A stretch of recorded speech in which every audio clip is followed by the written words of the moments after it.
Assalamualaikum warahmatullahi wabarakatuh. Saya Seli Amelia, NPM 1804040090, kelas C, nomor absen 25, jurusan Ekonomi Syariah, kelompok 14, semester 6.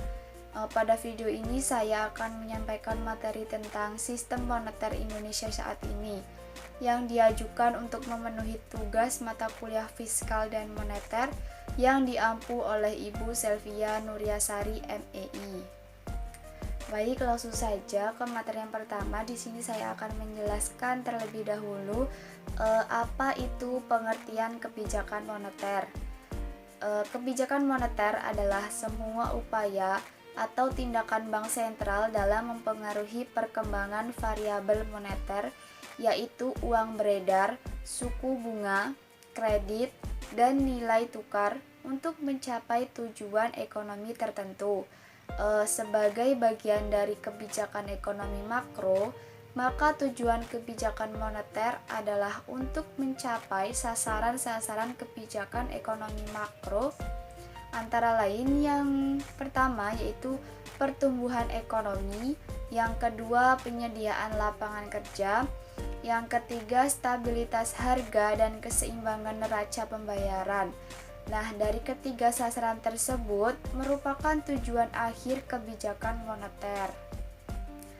Lalu yang kedua, kebijakan moneter Indonesia. Aktivitas ekonomi dan keuangan dalam suatu negara dipengaruhi oleh peran kebijakan moneter yang ditempuh oleh bank sentral. Hal ini dikarenakan kebijakan tersebut ditujukan pada stabilitas harga dan pertumbuhan ekonomi seperti perputaran uang dalam perekonomian, perkembangan uang yang beredar, suku bunga, nilai tukar, dan lainnya.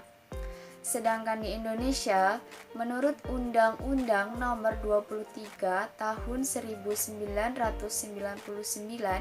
yang diubah dengan Undang-Undang Nomor 3 Tahun 2004, tujuan Bank Indonesia adalah mencapai dan memelihara stabilitas nilai rupiah, stabilitas harga atau inflasi, dan nilai tukar rupiah. Pada tataran praktis, setidaknya kebijakan moneter itu dipengaruhi oleh 3 hal, yaitu yang pertama, perubahan perilaku bank sentral, perbankan, dan para pelaku ekonomi.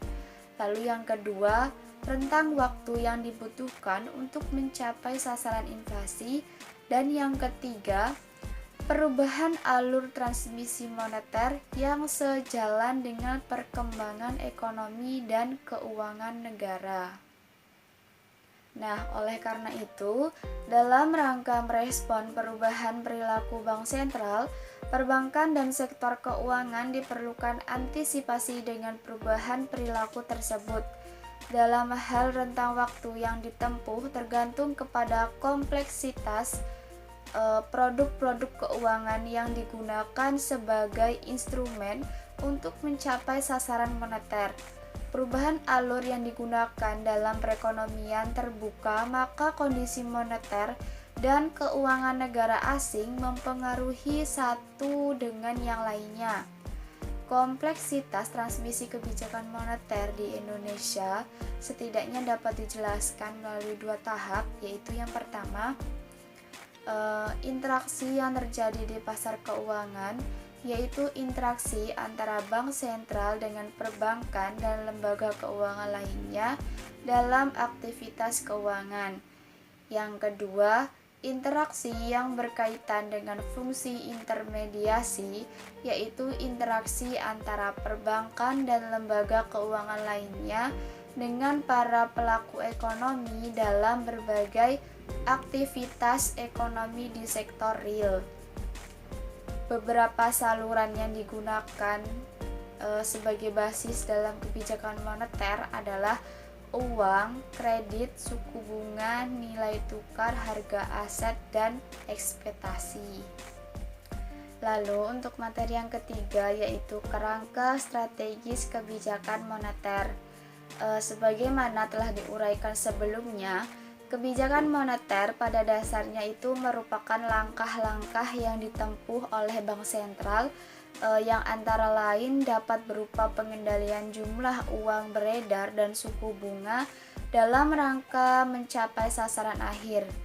Nah, sasaran akhir kebijakan moneter pada dasarnya itu dapat berupa kestabilan nilai mata uang dan pertumbuhan ekonomi. Namun akhir-akhir ini semakin banyak bank sentral yang memfokuskan pada pencapaian sasaran stabilitas harga atau laju inflasi. Nah, sesuai dengan Undang-Undang Nomor 23 Tahun 1999 tentang Bank Indonesia, tujuan Bank Indonesia adalah mencapai dan menjaga kestabilan nilai rupiah. Nah, dalam hal ini kestabilan nilai rupiah mempunyai dua dimensi, yaitu kestabilan nilai rupiah terhadap barang dan jasa atau disebut dengan inflasi, dan kestabilan nilai rupiah terhadap mata uang negara lain atau disebut dengan nilai tukar atau kurs rupiah. Dalam sistem nilai tukar mengambang yang dianut saat ini, nilai tukar rupiah ditentukan oleh kekuatan permintaan dan penawaran di pasar valuta asing, dan karenanya Bank Indonesia tidak menargetkan atau berupaya untuk mengarahkan perkembangan nilai tukar rupiah pada tingkat tertentu. Untuk itu, sasaran akhir Bank Indonesia lebih diarahkan pada pencarian laju inflasi yang rendah sesuai dengan kondisi perekonomian nasional. Walaupun sasaran akhir kebijakan moneter lebih diarahkan pada pengendalian laju inflasi, Bank Indonesia tidak akan membiarkan perkembangan nilai tukar rupiah di pasar bergerak secara bergejolak dan menimbulkan ketidakpastian. Berkaitan dengan itu, Bank Indonesia menempuh langkah-langkah untuk menstabilkan nilai tukar rupiah dengan dua pertimbangan utama, yaitu yang pertama, kestabilan nilai tukar rupiah diperlukan untuk memberikan kepastian dalam perekonomian, dan yang kedua, nilai tukar rupiah yang bergejolak dan merosot drastis akan menyulitkan Bank Indonesia dalam mencapai sasaran inflasi yang ditetapkannya. Dalam mencapai sasaran akhir laju inflasi tersebut, secara periodik Bank Indonesia memantau perkembangan berbagai variabel ekonomi real, moneter, dan keuangan untuk meyakinkan bahwa sasaran inflasi yang telah ditetapkan dapat dicapai. Pemantauan terhadap variabel ekonomi real dilakukan baik dari sisi permintaan, yaitu konsumsi, investasi, ekspor impor baik swasta maupun pemerintah, dan maupun sisi penawaran, yaitu seluruh sektor ekonomi. Dengan pemantauan variabel-variabel tersebut diharapkan dapat diketahui secara dini kemungkinan tekanan terhadap inflasi ke depan. Lalu yang D, mekanisme transmisi kebijakan moneter. Mekanisme transmisi kebijakan moneter di Indonesia sampai saat ini masih terus dikaji. Beberapa hasil kajian pendahuluan menyimpulkan bahwa transmisi kebijakan moneter, jalur moneter langsung melalui uang primer dan uang beredar, masih dipandang cukup relevan di Indonesia. Kajian terkini yang telah dilakukan menghasilkan beberapa temuan penting mengenai bekerjanya beberapa jalur transmisi kebijakan moneter lain di Indonesia pada periode sebelum dan sesudah krisis ekonomi pada tahun 1997. Secara umum, hasil kajian juga memperlihatkan bahwa bekerjanya mekanisme transmisi kebijakan moneter di Indonesia sangat dipengaruhi oleh perubahan struktural dan kebijakan ekonomi keuangan. Pada periode sebelum krisis, sejalan dengan liberasi sektor keuangan di Indonesia, perekonomian Indonesia mengalami peningkatan aliran modal luar negeri masuk yang sangat tinggi yang pada akhirnya mendorong tingginya pertumbuhan ekonomi. Dalam kondisi ini, jalur suku bunga bekerja cukup baik dan mentransmisikan pengaruh kebijakan moneter pada perubahan suku bunga simpanan dan pinjaman. Namun, perubahan suku bunga tersebut kurang direspon oleh pengeluaran investasi dan konsumsi karena tingginya pertumbuhan ekonomi dan melimpahnya ketersediaan dana yang berasal dari luar negeri. Sementara itu, jalur pinjaman bank pada periode sebelum krisis kurang efektif dalam mempengaruhi penyaluran kredit.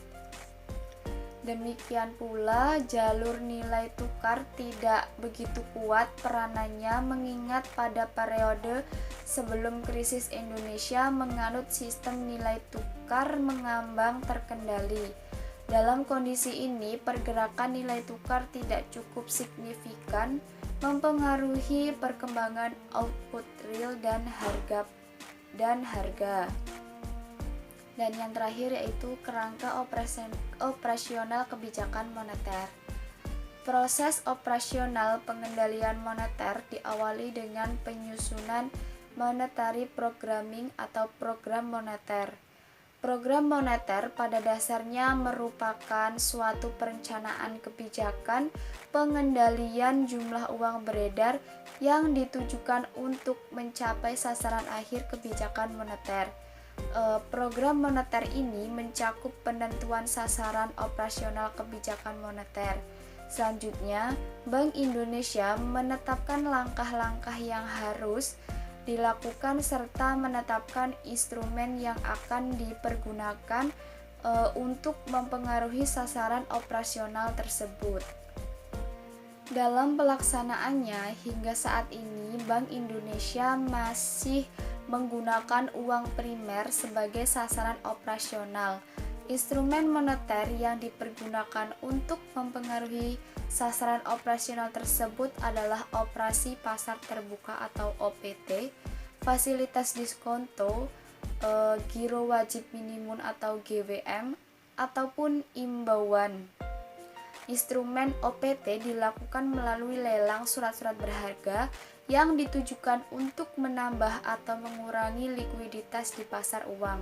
Sementara itu, fasilitas diskonto adalah fasilitas kredit yang diberikan kepada bank-bank dengan tingkat diskonto yang ditetapkan oleh Bank Indonesia. GWM merupakan jumlah alat likuid minimum yang wajib dipelihara oleh Bank Indonesia.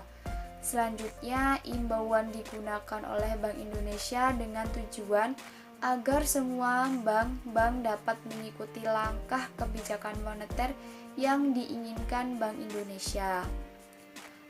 Dengan pengendalian uang primer sebagai sasaran operasional, maka jumlah uang beredar di masyarakat dapat dipengaruhi agar sejalan dengan sasaran akhir kebijakan moneter berupa kestabilan harga.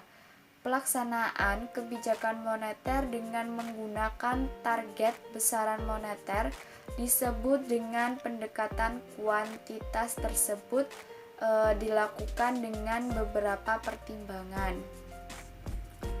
Yang pertama itu, dalam kondisi ekonomi dan keuangan yang sedang mengalami berbagai perubahan struktural seperti di Indonesia, Bank Indonesia perlu memegang salah satu indikator yang paling dapat dikendalikan, yaitu uang primer. Dan yang kedua, perkembangan uang primer juga mempunyai pengaruh terhadap perkembangan uang beredar, output, dan inflasi. Disadari bahwa hubungan antara besaran moneter dengan output dan inflasi dalam jangka pendek belum tentu stabil, baik pada waktu terjadinya liberasi keuangan pada periode yang lalu maupun pada masa krisis dewasa ini. Sejalan dengan itu, muncul pemikiran baru mengenai alternatif pendekatan yang dirasakan lebih sesuai dengan sistem operasi kebijakan moneter di Indonesia, yaitu pendekatan harga Pendekatan ini menekankan peranan harga besaran moneter, yaitu suku bunga sebagai variabel yang penting dan mentransmisikan pengaruh kebijakan moneter kepada kegiatan perekonomian. Sekian materi yang dapat saya sampaikan. Apabila ada salah dalam penyampaian, saya mohon maaf. Saya akhiri. Wassalamualaikum warahmatullahi wabarakatuh.